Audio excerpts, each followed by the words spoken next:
कुछ महीने पहले तक आरबीआई रुपए को गिरने से बचाने के लिए बाजार में डॉलर बेच रहा था। जब भी रुपए पर दबाव बढ़ता, केंद्रीय बैंक जो है अपने खजाने से डॉलर निकालकर हालत को संभालने की कोशिश करता। लेकिन अब तस्वीर पूरी तरह बदल गई है। वही आरबीआई जिसने अरबों डॉलर बेचकर रुपए को सहारा दिया था, अब खुद बाजार से बड़े पैमाने पर डॉलर खरीद रहा है।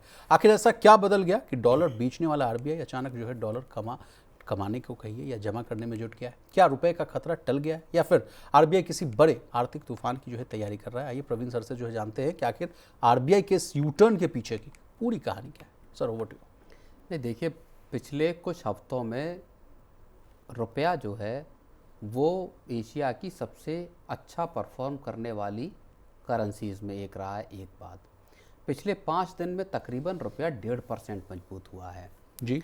और उसके साथ अगर हम क्लब कर लें, चाहे ग्लोबल जो जियोपॉलिटिकल रिस्क हैं जिस तरह से कम हुए हैं, जिस तरह से ईरान और अमेरिका का जो पूरी की पूरी वॉर थी वो रुकती हुई दिखाई दी है, क्रूड ऑयल का संकट कम हुआ है, इन तमाम पॉजिटिव चीज़ों ने आरबीआई को अब फिर से इस बात के लिए प्रेरित किया है कि वो जो फॉरेक्स रिजर्व में जो एक कमी आई थी लगभग $50 बिलियन की फरवरी से अगर आप देखेंगे, उसको उसकी भरपाई करे।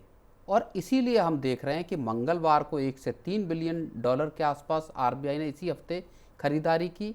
उसके बाद बुधवार को 2 से 3 अरब डॉलर की यहाँ पर आरबीआई ने जो है वो डॉलर्स की खरीदारी की।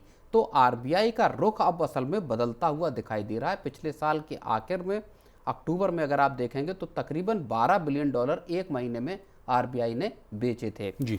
और ये आप समझिए कि लगभग $53 बिलियन से ज़्यादा का जो डॉलर है वो पिछले एक फिस्कल में आरबीआई डॉलर्स को बेच चुका है। अब आरबीआई अपना मूव चेंज कर रहा है और डॉलर्स को फिर से भरने की कोशिश कर रहा है ताकि जो एक डिप्लीट हो गया है रिजर्व, जो आपका फॉरेक्स रिजर्व, उसकी भरपाई हो सके यहाँ पर। जी, एक डेटा मेरे पास भी है सर कि मार्च में जो है फॉरेक्स रिजर्व्स लगभग 728.5 अरब डॉलर के शिखर कहिए कि अपने ऑल टाइम हाई के आसपास थे।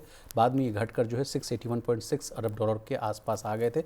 इसलिए कहा जा रहा है कि आरबीआई जो है जमकर जो है डॉलर को इकट्ठा कर रहा है। सर, अब आपसे हम लेमन वर्ड्स में समझना चाहेंगे कि फॉरेक्स रिजर्व्स क्या होते हैं सर, और इनको जो है ऑल टाइम हाई पर रखने क्यों ज़रूरी होता है, उसका क्या मकसद होता है? नहीं, देखिए, फॉरेक्स रिजर्व का मतलब है कि आपका फॉरेन एक्सचेंज जो रिजर्व हैं वो हैं, उसमें तमाम दूसरे असेट्स भी होते हैं, लेकिन जो डॉलर या करेंसी का भी एक बड़ा हिस्सा इस फॉरेक्स रिजर्व में होता है।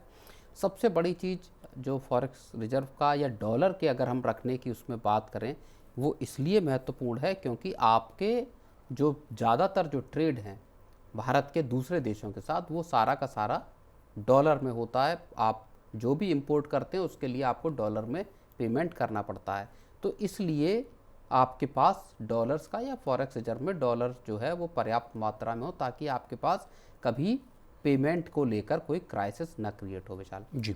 सर, लेकिन एक वक्त था सर जब हम लोग डी डॉलराइजेशन शब्द भी बड़ा सुनते थे, वो क्या फिर धूमिल होता हुआ दिख रहा है सर? हाँ, डी डॉलराइजेशन का मसला थोड़ा ठंडा पड़ता हुआ दिखाई दिया है। पिछले कुछ अगर वर्ष पहले थोड़ा सा रफ्तार पकड़ी थी, लेकिन जब से ट्रम्प साहब की दोबारा ताजपोशी हुई है तब से और उनका जो सख्त रुख है कि डॉलर को हम दुनिया की जो रिजर्व करेंसी बनाए रखने का या जो बनी रही इतने वर्षों में, उसका स्टेटस वो कम नहीं होने देंगे। डॉलर को लेकर उनका बड़ा एक सख्त रवैया हमने देखा, चाहे ब्रिक्स कंट्रीज़ की जो साउथ अफ्रीका में एक बैठक हुई थी उस वक्त भी, कि साहब अगर आप डॉलर को रिप्लेस करने की सोचेंगे तो वो एक ख़तरनाक कदम होगा या अमेरिका उस चीज़ को होने नहीं देगा।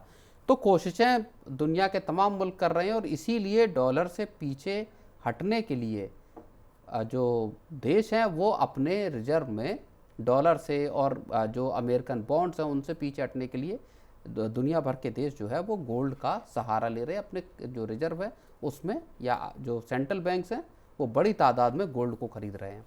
प्रवीण सर, आपने अपने संबोधन में कहा कि विशाल पिछले कुछ दिनों की अगर बात की जाए तो रुपया जो है अच्छा खासा जो है मजबूत होता हुआ दिखा है, निचले स्तर से अच्छी खासी रिकवरी देखने को मिली। लेकिन इससे आम आदमी के लिए इसका क्या मतलब है सर? क्या उसके लिए कुछ फ़ायदा होगा अगर रुपये अगर सुधरता है, मजबूत होता है, तो आम आदमी के जीवन में क्या इसका? नहीं, देखिए, सबसे पहली बात तो जो इम्पोर्टेड इन्फ्लेशन है वहाँ से राहत मिलना शुरू होगी। अगर रुपया मजबूत होगा तो आपको घर पर जो आने वाला तेल है या कच्चा तेल जो इंपोर्ट होता है उसकी कीमतें जो चुकानी पड़ती हैं वो कम चुकानी पड़ेंगी। देश में हो सकता है तेल आपका सस्ता सरकार आगे कर दे, क्रूड के प्राइसेस भी कम अगर होते हैं उसके साथ। तो इस तरह के जितने इम्पोर्टेड जो आइटम हैं उनकी जो महंगाई है जी। वहाँ आप कम हो सकती हैं। जो बच्चे विदेश पढ़ रहे हैं वहाँ आपको ज़्यादा फ़ायदा होता है, या जिस तरह के आप अगर विदेश घूमने जा रहे हैं तो जितना आपका इंपोर्ट एक्सपोर्ट से रिलेटेड चीज़ें हैं वहाँ भारत को इस तरह से फ़ायदा हो सकता है।